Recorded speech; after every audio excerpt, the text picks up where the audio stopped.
இன்றைக்கி சுரக்காய் மோர் குழம்பு வைக்க போகிறேன். அதுக்கு பார்த்திங்கன்னா கொஞ்சம் இளங்காயை எடுத்து தோல் சீவி கட் பண்ணி வச்சுங்க. இந்த மாதிரி சின்ன சின்னதாக. கொஞ்சம் முத்துன காயாக இருந்தால் டேஸ்ட் வராது. கொஞ்சம் இளங்காயை எடுத்துக்கோங்க. கழுவி சீவி கட் பண்ணி வச்சுக்கோங்க. அதுக்கு தேவையான பொருள் பார்த்திங்கன்னா 10 சின்ன வெங்காயம் இப்படி தொளிச்சு கட் பண்ணி வச்சுக்கோங்க. 2 வரமிளகா, கொஞ்சம் கருவேப்பிலை. இதுக்கு ஒரு பேஸ்ட் அரைக்கணும். அதுக்கு தேவையான பொருள் பார்த்திங்கன்னா ஒரு அரை மூடி தேங்காய், கொஞ்சம் இஞ்சி, ஒரு 3 பச்சை மிளகா, கொஞ்சம் சோம்பு, ஒரு அரை ஸ்பூன் சோம்பு, அரை ஸ்பூன் ஜீரகம். இதெல்லாம் போட்டு பேஸ்ட்டு அரைச்சிக்கணும். தயிர் ஒரு 2 கரண்டி எடுத்து கலக்கி வச்சுக்கலாம்.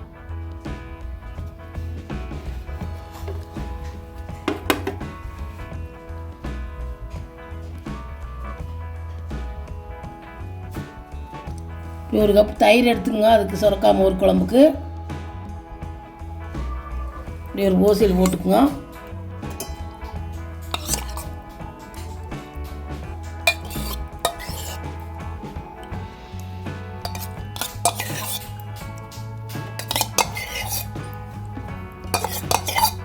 இந்த அளவுக்கு போட்டுக்குங்க. இல்லை கொஞ்சமாக தண்ணி ஊற்றிக்குங்க. இப்படி கொஞ்சமாக தண்ணி ஊற்றிக்கிங்க. இன்னும் ஊற்றக்கூடாது. நம்ம தண்ணியாக விஸ்கோ இல்லை நீங்கள் மோர் கடையிறதா இருந்தால் அப்படி கடைஞ்சிக்குங்க. நான் விஸ்கு வச்சு கடையிறேன். நீங்கள் மோர் கடையிற மற்ற இருந்தால் கூட வச்சு கடைஞ்சிக்கலாம். இந்த மாதிரி நல்லா கடைஞ்சி வச்சுக்குங்க மோரை.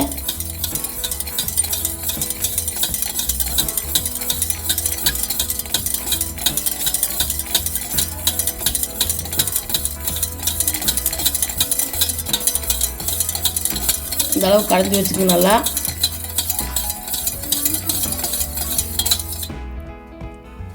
இந்த ஒரு பக்கம் இருக்குட்டு நீ சுரக்காயை தாளிச்சிக்கலாம். அடுப்பு பற்ற வச்சு வடைச்சட்டி வச்சுக்கோங்க. எண்ணெய் ஊற்றிக்கங்க.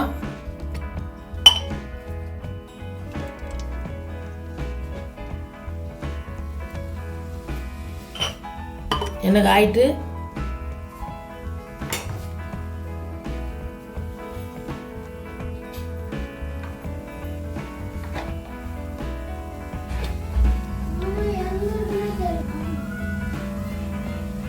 எண்ணெய் காஞ்சிடுச்சு. கடுகு சேர்த்துக்கலாம். கடுகு உரிட்டு கடுகு உறிஞ்சிடுச்சு. வெங்காயம், மிளகா, கருவேப்பிலை சேர்த்துக்கலாம்.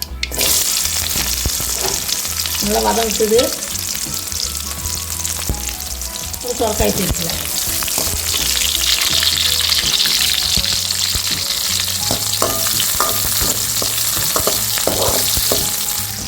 இந்த அளவுக்கு வெங்காயம் வதங்கிடுச்சு. சுரக்காய் சேர்த்துக்கலாம்.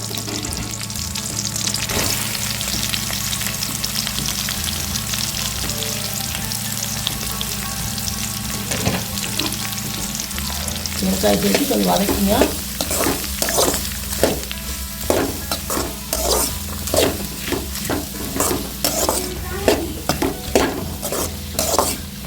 மஞ்சத்தூள், மஞ்சத்தூள் சேர்த்துக்கலாம். ஒரு அரை ஸ்பூன் மஞ்சத்தூள் சேர்த்துக்கங்க. தேவையான உப்பு சேர்த்துக்கலாம்.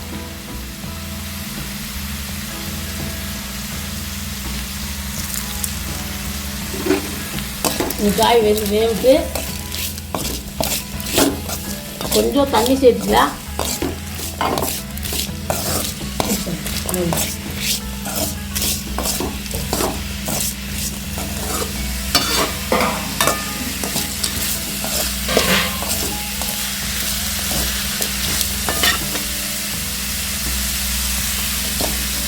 காய் கொஞ்சம் வதங்கிட்டு தண்ணி சேர்த்துக்கலாம். சுரக்காய் வேவிட்டு வேகிற தண்ணி சேர்த்துக்கலாம். இந்தளவுக்கு தண்ணி சேர்த்துக்கிங்க. வேவிட்டு பேஸ்ட் அரைச்சிக்கலாம்.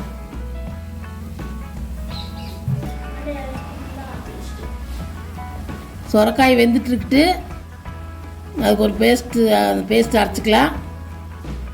தேங்காய், பச்சை மிளகா, இஞ்சி, சோம்பு, ஜீரகம் இதெல்லாம் போட்டு கொஞ்சம் குறன்னு அரைச்சிக்கலாம். நம்ம நெவுன்னு அரைக்கக்கூடாது, நம்ம குறன்னு அரைக்கக்கூடாது. கொஞ்சம் இதமானதை அரைச்சிக்கலாம். அரைச்சிட்டு காமிக்கிறேன்.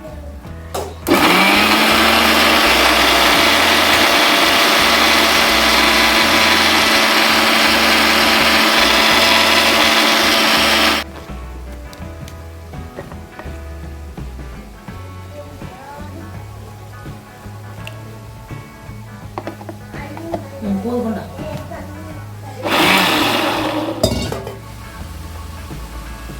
பார்த்தீங்கன்னா அரைச்சாச்சு. இந்த அளவுக்கு அரைச்சிக்குங்க.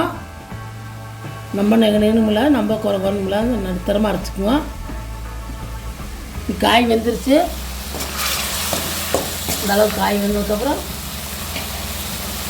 பேஸ்ட்டு ஊற்றிக்கலாம். அரைச்ச பேஸ்ட்டு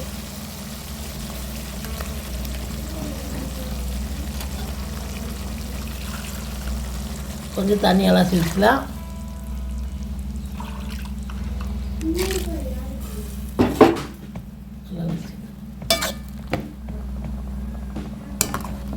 இந்த அளவுக்கு மிக்சியெல்லாம் அலாசி ஊற்றிக்கங்க. நீ பச்சை வாசனமாக கொதிக்கிட்டு ஒரு கடைசியாக மோர் சேர்த்துக்கலாம். இது நல்லா கொதிக்கிட்டு மோர் குழம்பு பார்த்திங்கன்னா வெயிலுக்கெல்லாம் நல்லது. எடை குறைக்கிறீங்களாம் செஞ்சு சாப்பிட்லாம். அந்த மாதிரி நல்லா சுடு சாப்பாட்டு போட்டு சாப்பிட்டிங்கன்னா நல்லாயிருக்கு. கிளறுன சாப்பாட்டுக்கும் சைடிஷாக வச்சு சாப்பிட்லாம். நல்லா கொதிக்கிட்டு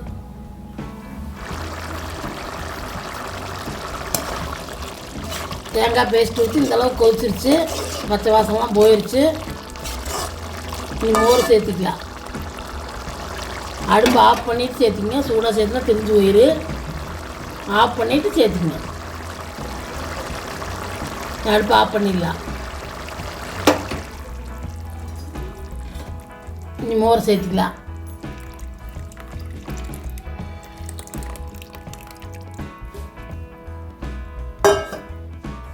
சேர்த்து நல்லா கலக்கிட்டுங்க.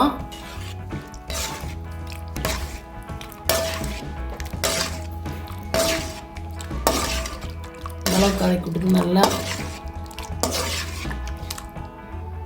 அவ்வளோதான், மோர் குழம்பு ரெடி. நல்லா டேஸ்ட்டாக சூப்பராக இருக்குது.